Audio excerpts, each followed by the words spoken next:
जय हिंद बच्चों, कैसे हो? उम्मीद है अच्छे होगे। स्वागत है बच्चे। और अभी हम राजीव प्रकाशन कक्षा 9 की गणित अभ्यास 4 दो चर वाले रैखिक समीकरण को शुरू कर रहे हैं बच्चे। इस वीडियो में है प्रश्नावली 4.1 के प्रश्नों को करेंगे। तो बच्चे सबसे पहले हम समझते हैं कि दो चर वाले रैखिक समीकरण होता क्या है, क्यों बोला गया है भाई इसको। तो बच्चे अभी तक आप बहुपद अच्छे से पढ़ चुके होंगे। बहुपद के अंदर बहुपद के प्रकार पढ़े थे बच्चे। एक होता था रैखिक बहुपद। रैखिक बहुपद क्या था? जिस बहुपद की घात क्या हो, एक हो, उसी को बोलते हैं रैखिक बहुपद। ठीक है। और उसके अंदर वेरिएबल क्या होता था? चर कितने होते थे? एक होते थे। ठीक है। पर यहां पर बोला गया है दो चर, तो यहां पे चर की संख्या क्या होगी? दो होगी। एक्स वाई दो होंगे। ठीक है। एस टी हो सकते हैं, डब्ल्यू जेड हो सकता है, कुछ भी हो सकता है, मतलब दो चर इसके अंदर होंगे। ठीक है। और इनकी घातें क्या होंगी? एक होंगी। उदाहरण के लिए जैसे लिख दिया गया है 2x प्लस वाई, और ये क्या हो गया बच्चे? ये तो रैखिक बहुपद हो गया। ठीक है। दो चर का रैखिक बहुपद। अगर इसी के सामने कोई अंक लगा दो, कोई वास्तविक संख्या जीरो लगा दिए, तो यही क्या बन जाता है बच्चे? समीकरण बन जाता है। ठीक है।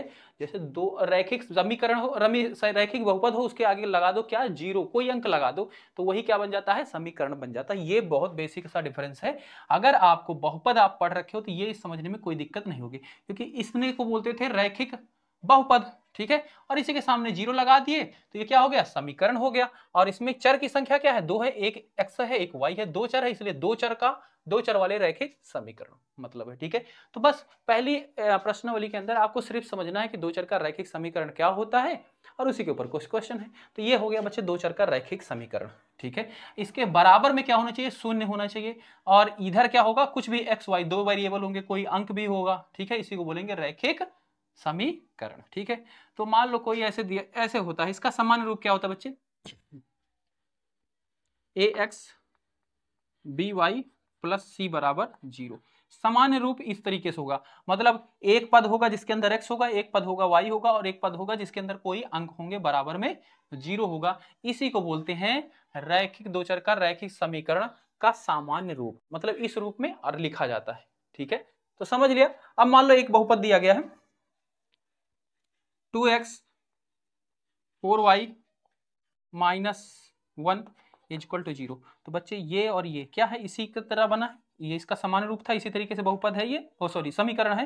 ये क्या है? दो चर का रैखिक समीकरण है। अब यहाँ पे अगर आपसे पूछा जाए ए का मान बताओ, बी का मान बताओ, सी का मान बताओ, बता सकते हैं हाँ। इन दोनों की तुलना करो, कंपेयर करो। यहाँ पे एक्स है, यहाँ पे भी एक्स है। एक्स के साथ क्या गुना है? ए है। और यहाँ पे एक्स के साथ क्या गुना है? दो है। यानी कि ए बराबर क्या हो गया? दो हो गया। ठीक है। इस चीज का इसके साथ तुलना करो। यहाँ पे y है, यहाँ पे y है, y के साथ यहाँ पे क्या गुना है? b, और यहाँ पे y के साथ क्या गुना है? 4, यानी कि b बराबर 4 हो गया। ठीक है। यहाँ पे c है, और यहाँ पे c के स्थान पे क्या है? 1। माइनस जहां पे रहेगा बच्चे माइनस के साथ लिखेंगे, माइनस है तो माइनस 1 हो जाएगा। ये इस तरीके से इसमें प्रश्न आएंगे। ठीक है। तो ये बिल्कुल बेसिक सी बात है। अब हम आ जाते हैं बच्चे प्रश्नावली के प्रश्न पर।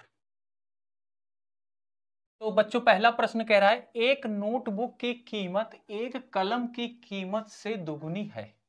ठीक है। एक नोटबुक की कीमत एक कलम की कीमत से दुगनी है।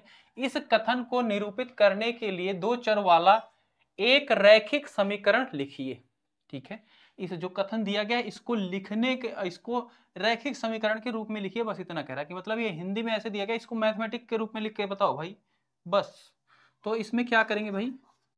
इसमें हम मान लेंगे, माना नोटबुक की कीमत, नोट बुक की कीमत x रुपए। ठीक है। और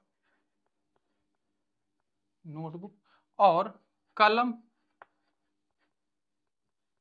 की कीमत y रुपए। ठीक है। और क्या बोला है? कि नोटबुक की कीमत एक कलम की कीमत की क्या है? दुगनी है। ठीक है। तो प्रश्नानुसार,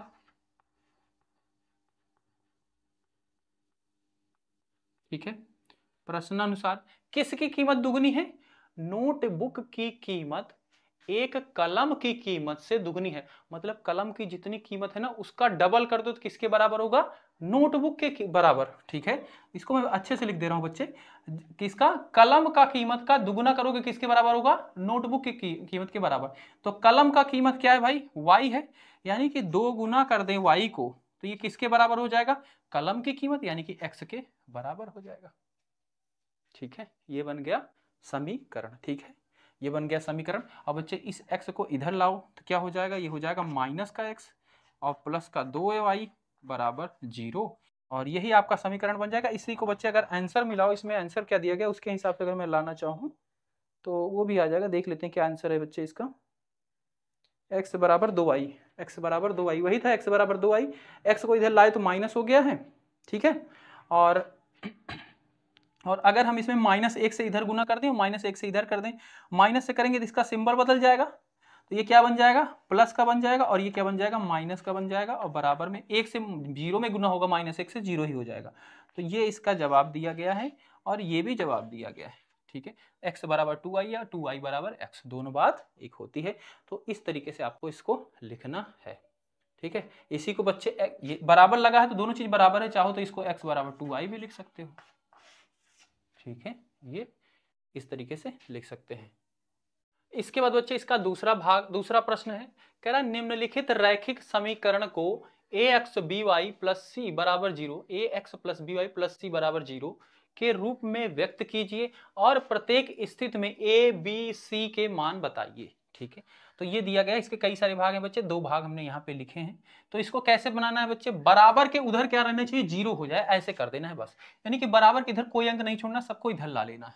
ठीक है, तो पहला है इसका पहला भाग ये है ही, और बच्चे इधर 9.35 के ऊपर 12, जब इसको इधर लाओगे तो क्या हो जाएगा, माइनस हो जाएगा, क्योंकि यहाँ पे प्लस है, जिसके आगे कोई सिंबल नहीं होता बच्चे वहां पे प्लस होता है, छुपा हुआ रहता है। ठीक है, तो 9.35 के ऊपर 12 ये हो गया, और बराबर में क्या बचा, जब इधर से ये इधर आ गया तो इधर क्या बचा, 0, तो बच्चे ये इस रूप में आ गया। ठीक है, ठीक है, इसको मान लो पहला समीकरण।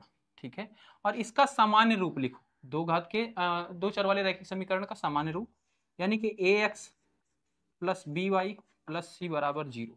ठीक है, इसको दूसरा समीकरण लिखो। अब समीकरण a और b की तुलना करने पर ऐसे लिखो, समीकरण a और 2 की तुलना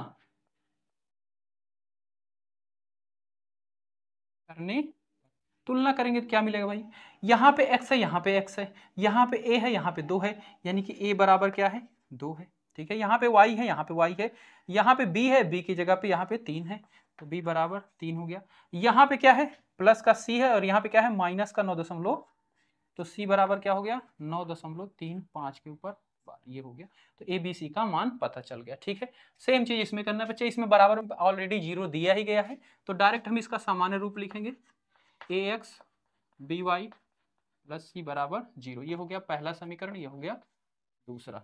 तो लिखेंगे समीकरण 1 और 2 की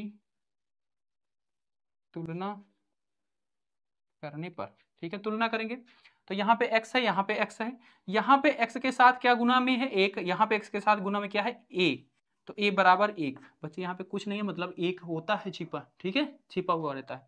यहाँ पे y है, ठीक है, और y के साथ क्या गुना में है, b, यहाँ पे y है, y के साथ क्या गुना में है, माइनस दिख रहा है और नीचे 5 दिख रहा है, और यहाँ पे 1/5। ठीक है, तो b बराबर क्या हो जाएगा, माइनस का 1/5। यहाँ पे बच्चे 1 से गुना होगा y में, तो y ही लिखा जाता है ना, तो 1 यहाँ पे है छुपा, 1/5। ठीक है, यहाँ पे c है, और यहाँ पे c की जगह क्या है, 10। बच्चे बताया था माइनस सिंबल नंबर के साथ ही लिखा जाएगा, तो यहाँ पे देखो माइनस था, माइनस यहाँ पे लिखे, और c यहाँ पे c है, और यहाँ पे 10 है माइनस के साथ, तो -10 लिखेंगे, ABC का मान हो गया।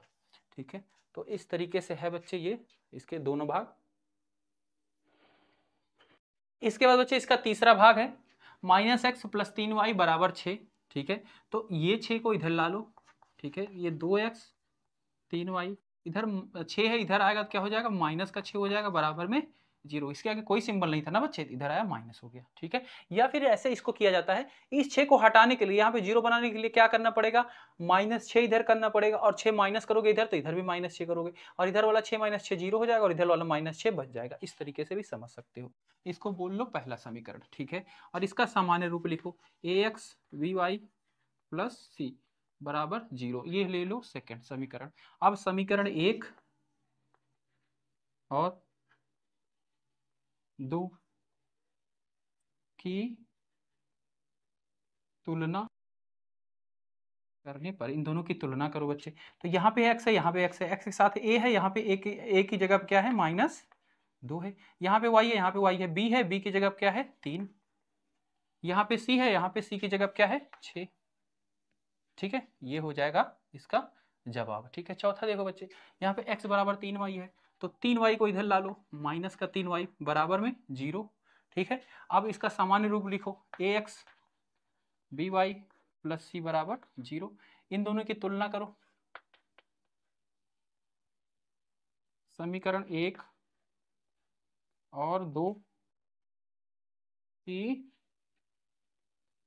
तुलना करने पर देखो, यहाँ पे x है, यहाँ पे x है, यहाँ x के साथ a गुने में है, यहाँ पे x के साथ कुछ नहीं है, मतलब 1 है, ठीक है। तो a बराबर 1 हो जाएगा। यहाँ पे y है, y के साथ b गुने में है, यहाँ पे y है, y के साथ क्या गुने में है -3, तो b बराबर -3 हो गया। यहाँ पे c है और यहाँ पे c है ही नहीं, तो c बराबर क्या लिख दोगे 0, 0 है, कुछ नहीं है, ठीक है। तो इस तरीके से बच्चे इसको कर रहे हैं।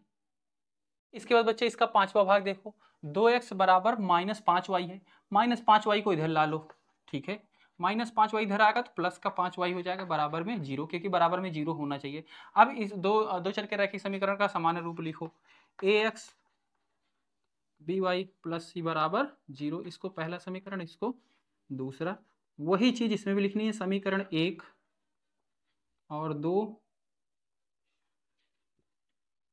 की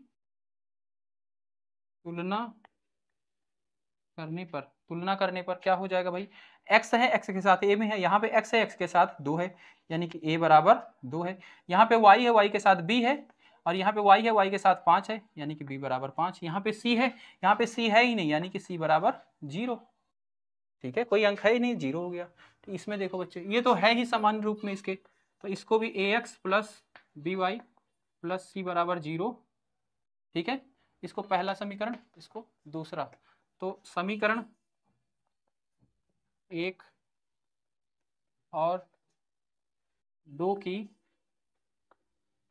तुलना करने पर तो क्या हो जाएगा, a x है, x के साथ a है, यहाँ पे x है, x की जगह क्या है 3 है, यहाँ पे y है, y के साथ b है, यहाँ पे y है ही नहीं, y है ही नहीं, तो 0 लिख दो, जो है ही नहीं। यहाँ पे c है, c का मतलब क्या होता है अंक, तो यहाँ पे अंक है 2, तो c बराबर 2, ये हो जाएगा इसका जवाब। इसको नोट कर लो आप। इसके बाद बच्चे पांचवा पार्ट है, इसका पांचवा भाग कह रहा है y - 2 बराबर 0। तो बच्चे ये तो है ही सामान्य रूप में, बराबर में 0 है, मतलब सामान्य रूप में है, तो ax by प्लस सी बराबर 0, ये दूसरा समीकरण, इसको मान लेना पहला। और उसके बाद समीकरण सेम चीज वही लिखनी है बच्चे, फर्स्ट और सेकंड की तुलना करने पर, ठीक है। तुलना करेंगे, x यहाँ पे है, इसमें x है कहीं नहीं, x में यहाँ पे x के साथ क्या है a है, और यहाँ पे x है ही नहीं, तो बराबर 0 लिख दो भाई, है ही नहीं तो 0 है। यहाँ पे y है, y के साथ b है, और यहाँ पे y है, y के साथ कुछ नहीं, मतलब 1 है यहाँ पे, ठीक है। यहाँ पे c है, और यहाँ पे कोई नंबर है, हाँ -2 है, यानी कि c बराबर -2 है, इस तरीके से, ठीक है। इसमें बच्चे इस 2x को इधर ला लो, ठीक है, 2x इधर आएगा तो माइनस हो जाएगा, इसके आगे प्लस सिंबल है, इधर आया -0, समीकरण 1 समीकरण 2, इसमें भी वही चीज लिखेंगे, सॉरी ये इसको 1 मान लो, इसका सामान्य रूप के साथ ax by प्लस सी बराबर 0, इसको मान लो दूसरा समीकरण। उसके बाद सेम चीज लिखनी है, समीकरण 1 और 2 की तुलना करने पर, ठीक है। a x के साथ a है, ठीक है, और यहाँ पे x के साथ क्या है -2 है, यहाँ पे y है, y के साथ b है, इसमें y है कहीं, है ही नहीं, तो 0 लिख दो। यहाँ पे c है, c का मतलब होता है अंक, तो अंक यहाँ पे क्या है 5 है, तो यानी कि c बराबर 5, यही इसका जवाब हो जाएगा। और इस तरीके से बच्चे दूसरा प्रश्न हमारा कंप्लीट होता है।